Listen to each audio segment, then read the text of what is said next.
एक नई वीडियो के साथ आए हैं जो कल एक नोटिस निकाला था वेस्टीज कंपनी ने, जो कि था कि बहुत सारे हमारे डिस्ट्रीब्यूटर हैं जो कि आते हैं और बल्क में सामान लेते हैं, क्योंकि कहीं ना कहीं टीम में मतलब लेवल को मेंटेन करने के लिए वो एक साथ सामान खरीद लेते हैं वेस्टीज से। तो इसमें सामान खरीदने में कोई दिक्कत नहीं है, आप सामान खरीदते हो तो इतना आपको लॉस नहीं होता। बट क्या होता है कि वही डिस्ट्रीब्यूटर फिर उसको लोएस्ट प्राइस पर सेल करते हैं, ठीक है। तो वो सेल कहाँ करेंगे, जाहिर सी बात है ई कॉमर्स कंपनियाँ जो है, फ्लिपकार्ट हुआ, अमेजन हुआ, ठीक है, और अदर बहुत सारी कंपनियाँ हैं तो वहाँ। और ऑफलाइन स्पेशली आपने देखा होगा कि बहुत सारे ऑफलाइन शॉप पर भी वेस्टीज के प्रोडक्ट अवेलेबल होते हैं, और जो डिस्ट्रीब्यूटर एक्टिव डिस्ट्रीब्यूटर हैं उनके माध्यम से उनको सर्विसेज मिलती है। तो कंपनी ने हमारी भलाई के लिए एक नोटिस जारी किया है, जिसमें अगर कोई बंदा या किसी की आईडी से बल्क में परचेज होता है तो उसकी पूरी छानबीन हो जाती है। मतलब इसकी बाइंग क्यों करी इसने, इसका क्या क्या रीज़न है। तो यहाँ पर एक गुड न्यूज़ इसलिए है, तो इससे होगा क्या कि जो भी प्रोडक्ट आपको दिखते हैं अमेजन पे, फ्लिपकार्ट पे, ठीक है, और वो लोएस्ट प्राइस में सेल होते हैं। जैसे कि अगर हम कोई भी प्रोडक्ट देखें, हम बोलते हैं कि हमारे गेनोडर्मा 800 रुपये में आता है, बट आपने ये सब देखा होगा कि वेस्टीज के प्रोडक्ट 600 रुपये, 300 रुपये, 400 रुपये में भी अमेजन पर है, वही प्रोडक्ट है। बट मैं आपको यहाँ पर इन्फॉर्म कर दूँ कि अगर आप एक एक्टिव आईडी से, मतलब आप एक जेन्युइन डिस्ट्रीब्यूटर है और आपकी आईडी से अगर प्रोडक्ट बाय किया जाता है, राइट, और बाय करने के बाद अगर उसमें कुछ डिफेक्ट होता है या फिर आप उसको एक्सचेंज करना चाहते हैं, एक्सचेंज का मतलब प्रोडक्ट के बदले प्रोडक्ट अगर कोई डिफेक्ट है, कोई प्रॉब्लम है, या फिर आप सेटिस्फाइड नहीं उस प्रोडक्ट से, तो आप रिटर्न करवा सकते हो। बट एक और चीज़ याद रखिए, अगर आप प्रोडक्ट कहीं और से लेते हो, मार्केट से लेते हो, ठीक है, या तो आपकी आईडी होगी या नहीं होगी। अगर आपकी आईडी नहीं है तो आप उस प्रोडक्ट को रिफंड नहीं करा सकते। तो यहाँ पर दो चीज़ हो सकती है। सेकंड थिंग क्या है कि एक नेगेटिव इमेज भी क्रिएट होती है। आज हम जानते हैं कि वेस्टीज एक प्लेटफॉर्म है जहाँ से हम अच्छी अर्निंग कर सकते हैं, राइट, बट इसकी जानकारी कॉमन पीपल को तो नहीं है ना। अब उन्होंने कोई प्रोडक्ट लिया और उसमें जैसे इंस्ट्रक्शन दिए गए, अगर वैसा उन्होंने प्रोडक्ट यूज़ नहीं किया, राइट, और अगर कुछ प्रॉब्लम्स क्रिएट होती है तो उस पर्सन के माइंड में कुछ नेगेटिव इमेज ही आएगी, तो फिर उसकी जो परसेप्शन होगा वो नेगेटिव होगा कि यार ये प्रोडक्ट तो ऐसा है। और वो देखो नेगेटिव चीज़ जल्दी फैल जाती है, तो वो 10 लोगों को नेगेटिव करेगा। तो गुड न्यूज़ ये है कि आपने देखा होगा बहुत सारी ऑलरेडी मार्केट में कंपनियां हैं जो कि हमारे प्रोडक्ट लो कॉस्ट पे बेचती है। तो अब क्या है कि आप देख सकते हैं वहाँ पर जाके जितने भी ऑनलाइन पोर्टल पे, कि वहाँ पर आपके जो प्रोडक्ट हैं वहाँ से हटा दिए गए हैं। कुछ लिमिटेड प्रोडक्ट ही आपको वहाँ पर मिल रहे हैं।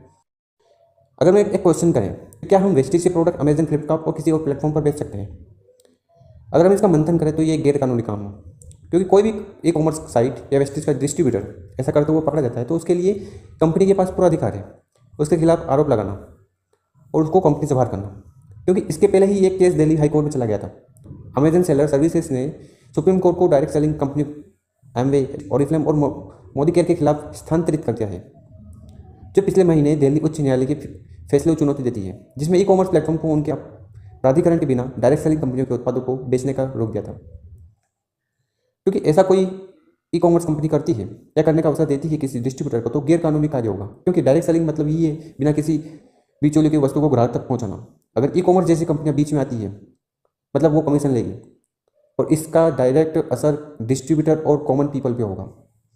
तो फिर फ़र्क ही क्या रह जाएगा अगर ऐसा होने लग गया तो, एक डायरेक्ट सेलिंग कंपनी और ट्रेडिशनल सेलिंग में। अगर हम बात करें 2016 गवर्नमेंट गाइडलाइन के तहत, तो वहाँ पर साफ साफ लिखा हुआ है कि डायरेक्ट सेलिंग मतलब खुद का प्रोडक्ट खुद बनाए, ठीक है, खुद की मैन्युफैक्चरिंग यूनिट हो और डायरेक्ट कंपनीज टू कंज्यूमर हो। अगर बीच में कोई आता है तो वो डायरेक्ट सेलिंग कंपनी नहीं है। तो इसको हम फॉलो करना है। एक तरफ से देखें तो डायरेक्ट सेलिंग कंपनियों के पास अधिकार है कि उनके प्रोडक्ट सीधे ग्राहक उपयोग करें, न कि थोक के भाव में बेचें। क्योंकि जो मार्केटिंग प्लान है वेस्टीज का वो कंजप्शन मॉडल पे है, न कि डिस्ट्रीब्यूशन मॉडल पे। कंजप्शन मॉडल पर मतलब इंडिविजुअल हाउस होल्ड में प्रोडक्ट कंज्यूम होंगे, उसका उपयोग होगा, सेलिंग के लिए नहीं है। और इसकी जवाबदारी कंपनी न लेगी, क्योंकि आप डिस्ट्रीब्यूशन कर रहे हो। आप अगर अपने ग्रुप में डिस्ट्रीब्यूट कर रहे हो तो दैट्स इनफ। बट अगर आप वही प्रोडक्ट लेके मार्केट में डिस्ट्रीब्यूट कर रहे हो मतलब कहीं ना कहीं इलीगल वर्क कर रहे हो, और कंपनी के साथ तो कर ही रहे हो, उसके साथ आप गवर्नमेंट गाइडलाइन को भी फॉलो नहीं कर रहे हो। अगर आपके पास किसी ई कॉमर्स वेबसाइट के माध्यम से प्रोडक्ट आते हैं और उसके उपयोग से आपको हानि होती है तो इसकी जवाबदारी कंपनी क्यों ले? क्योंकि आप रजिस्टर्ड नहीं हो कंपनी के साथ। तो पहला नुकसान तो आपको ये होगा कि उसकी कोई गारंटी नहीं देगी। दूसरा नुकसान ये, आप 100% मनी बैक गारंटी की जो पॉलिसी है वेस्टीज की, उसका भी फायदा नहीं उठा सकते। और तीसरा यहाँ क्या है कि नेगेटिव इमेज क्रिएट होती है लोगों के दिमाग में, जिसे क्योंकि हम जानते हैं वेस्टीज को अच्छी तरह से, हम प्लान जानते हैं, पॉलिसी जानते हैं, रूल्स रेगुलेशन जानते हैं, बट कॉमन पीपल, एक आम नागरिक को क्या पता कि वेस्टीज क्या है और वेस्टीज की पॉलिसीज क्या है। तो ग्राहक के दिमाग में नेगेटिव इमेज आएगी कि यार इस प्रोडक्ट को यूज़ करने के, क्योंकि उसको ये भी नहीं पता होता कि प्रोडक्ट को कैसे यूज़ किया जाता है।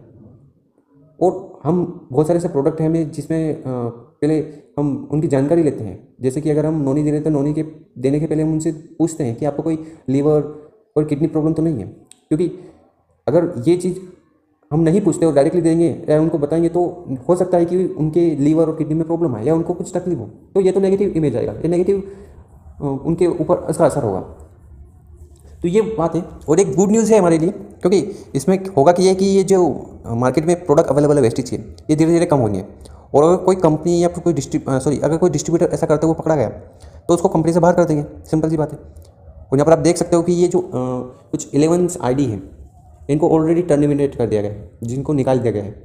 तो ये गुड न्यूज़ हमारे लिए थी और मैंने इसको थोड़ी डिटेल में दिया। तो उम्मीद करता हूँ आपको वीडियो अच्छी लगी होगी। अगर वीडियो अच्छी लगी तो शेयर करिए, क्योंकि अच्छी जानकारी जल्दी चल जाए तो लोग सतर्क भी हो जाते हैं और फ़ायदा भी होता है।